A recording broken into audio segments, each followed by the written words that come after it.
Bonjour, Christophe Bichon, formateur en plantes sauvages et en jardinage au naturel. Je suis aujourd'hui dans une forêt proche de Cholet et là on a essentiellement des sapins de Douglas. Alors, les sapins de Douglas, c'est pas vraiment une espèce originaire d'ici, elle vient de l'ouest des États-Unis. On l'appelle aussi le sapin de l'Oregon, donc ça vient surtout de l'Oregon, de cette zone-là. Et en fait, elle s'est très très bien acclimatée en France puisqu'elle a besoin d'un climat assez humide, pas trop sec, elle supporte très mal les grosses sécheresses. Euh, et donc cette plante qu'on retrouve sur 440 000 hectares en France est très utilisée pour reboiser.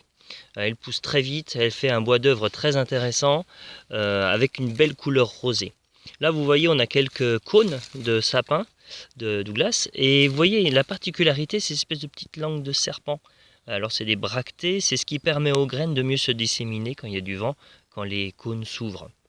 Alors là on a un jeune plant de Douglas, je ne sais pas si vous voyez bien. Donc ce qui est intéressant d'un point de vue culinaire pour ces plantes-là, eh ben, finalement c'est leur goût. Alors on dit souvent, bah oui, bon, tous les sapins ils sentent à peu près la même chose, pas vraiment.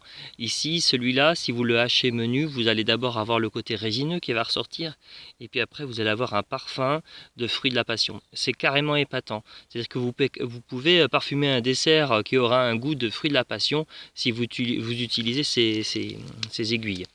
Alors utilisez plutôt les jeunes pousses, là on est au mois de février, donc les jeunes pousses elles vont venir dans les mois qui viennent avec le printemps.